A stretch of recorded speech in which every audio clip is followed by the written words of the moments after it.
What is the most optimal time to rest for your squat set? That's a great question, and it's a lot bigger than what most believe it to be. In this video, we're going to talk about rest times and if they actually matter and how they matter, why they matter, and how to effectively apply rest times to your lifestyle and training because yes, they both freaking matter. Rest times are effectively the amount of time we take in between sets and exercises. And yes, there's going to be a little bit of variance there, and that's important to understand. Now, when it comes to rest times, you'll see coaches that fall into the party of you need exactly this much rest to be effective. And you'll have coaches over here that are like, oh, rest times don't really matter, just train to be as effective as possible and ensure you're getting all your reps and sets in. That's not a realistic mindset for people who only have 45 minutes to an hour to train. So how do we blend these two, right? How do we blend the party that has the best ideal amounts of rest for certain adaptations versus this party that says rest times aren't really that important, just make sure you're resting enough to get in your quality reps and sets in. How do we blend those two? That's the kind of mindset that I like to take when it comes to rest times. Now, before we actually dive into how I want to break these rest times down for strength, power, hypertrophy, and endurance, let's first talk about why rest times are even important in the first place. All right, 4 reasons I personally love rest times. Number 1 is they provide us with an accurate idea of how long we need to rest for certain adaptations, certain exercises, and so forth, and we can build from our personal hierarchy as to how much we need at any given time. Number 2, they can be useful from a programming standpoint to help us scale how long a workout is going to take. So by taking how long it takes us to complete an exercise for a certain amount of reps, we can then times that by our rest and then look at the sets throughout our whole workout to gauge how long a workout is likely going to take us. Number 3, they're awesome when you are training by yourself and you're not getting additional feedback as a self-monitoring tool. If you have a prescribed range of rest and you're not able to hit your sets and reps with that rest time you're giving yourself, that's a great tool for either one, scaling back intensity or even resting outside of that range to make sure you're getting in quality rest to hit those reps. Number 4, rest times can be really useful for helping us be a little bit more objective when we're feeling just an overall level of fatigue. So if you are very stressed, let's say from work and so forth, and you get to your workout and even your rest ranges feel like they're impossible to recover in between each sets, that's a good indication that maybe you should drop the volume for the day. Maybe you should drop your intensity. Maybe you should come back the next day. So outside of just being a self-monitoring tool on an acute level in between each set, they're also a useful tool for just being honest with yourself if you are feeling run down, if you are feeling an overall level of fatigue, of what to do and how to adjust your training and programming accordingly. All right, so when it comes to resting for strength, there's going to be a lot of variance in the ranges you can use. So from a research standpoint, generally it's said that 3 to 5 minutes of rest when training in between 50 to 90% of your 1 rep max is generally the most beneficial. However, let's look at that from like a realistic standpoint, right? So let's say a beginner is training with a very light load. Do they need to rest 3 to 5 minutes in between each set? Likely not. When training for strength, the main goal should be getting in your sets and reps with the intensities you have prescribed. So that means resting to be the best means possible for you. And this means scaling rest off of what you're doing in the moment. So my way of approaching this and how do I program for clients and so forth is to provide a range of rest. This way I know that you're getting through your workout in an effective and timely manner, but also you have a little bit of leeway for how long we should have you rest in between each set. So let's say for a heavier set, I'm doing like a 5x5 squat. I'll give myself 3 to 5 minutes of rest. And then if I need more of rest, I'll err on the 5-minute side. If I can do the set after only 3 minutes of rest, I will do it. If I'm getting in my sets and reps, a range allows me to have a little bit of a leeway when doing so. Now, if I'm training lighter, I'll do 2 to 3 minutes of rest, 2 to 4 minutes of rest. It doesn't really matter. It comes down to creating that personal hierarchy of how much you know you need for the completion of certain sets and reps, and then with the intensities you're doing and the exercise you're doing. So as a coach coming to you as a client, if you are programming for yourself, create a range of rest times and then try to be honest with yourself and working in those.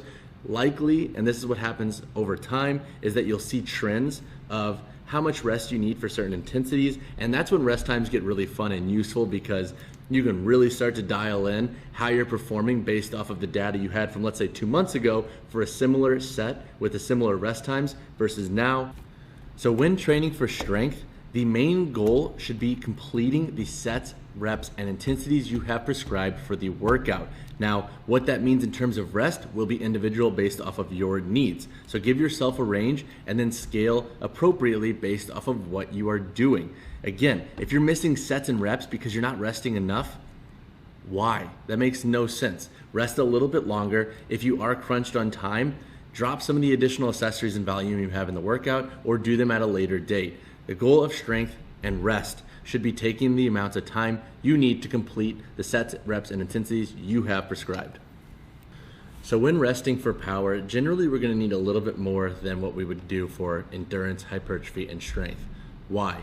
Well, power-based activities are very, very heavy neural-based activities. So the nervous systems need to be incredibly rested to perform at our optimal levels with power-based activities. Now, research generally suggests that 4 to 5 minutes is usually enough for most power-based activities. However, that range even gets larger. For example, in post-activation potentiation studies where you're coupling, let's say, a heavy back squat with a bodyweight plyometric, generally 8 to 11 minutes of rest is the best or the most beneficial for getting the most out of your performance.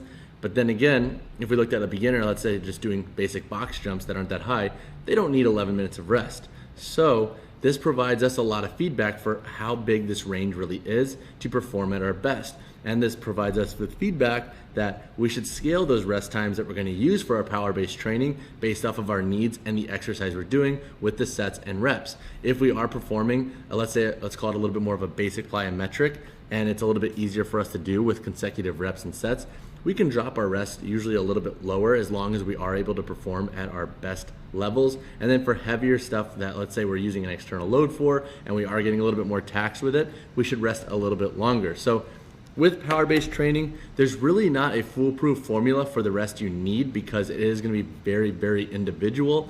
But again, like with strength, give yourself a range and that provides you with a little bit of wiggle room to perform your best with the exercise and means you have at hand.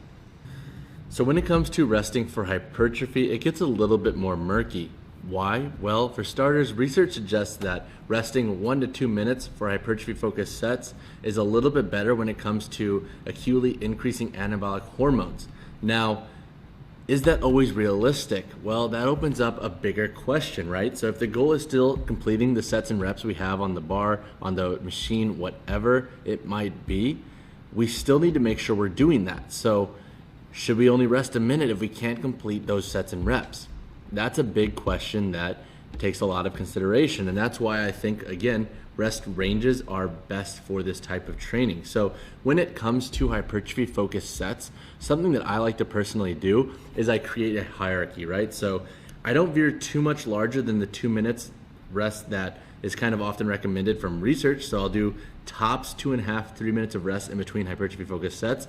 But instead of scaling my range of rest based off of how heavy something is, I base it off of how isolated versus more, let's call it more complex or compound it is. So for something like a preacher curl, I'll rest a little bit less. So I'll do like a 60-minute to 90-second rest time or range versus like, let's say if I'm doing an RDL for hypertrophy, I'll rest like 90 seconds to 2.5 minutes, 3 minutes, because that's gonna be a little bit more demanding than the preacher curl. So something that I think is really useful for yourself if you want to use hypertrophy rest times is to scale ranges of rest for hypertrophy based off of the best means possible from a research standpoint, and then create a hierarchy of less rest range for more isolated movements that are a little bit more manageable with less rest versus a little bit more, let's call them complex exercises that do demand a little bit more, but that you are still training for hypertrophy.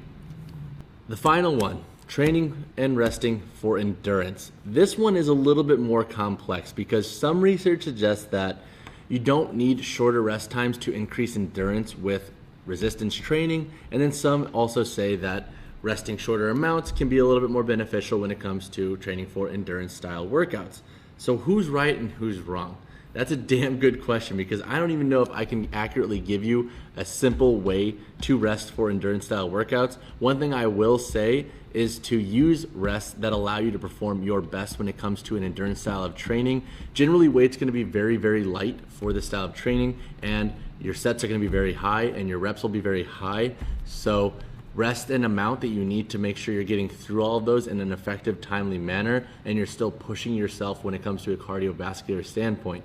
For example, if you are resting too long to where it feels so easy that you're not even getting any form of benefit when it comes to pushing your cardiovascular system, then you might want to scale back the rest. So when it comes to rest times that I like to personally use for my cardiovascular or endurance style resistance training focused workouts, so let's say my more like EMOM style workouts or circuit style workouts like that, I'll use like 30 seconds to 75 seconds tops. And 75 seconds is for like some really demanding shit that I might be doing. But generally I'll stay a little bit lighter and a little bit less on the rest times and scale that based off of how much I can personally give each set to get the most out of each rep and set.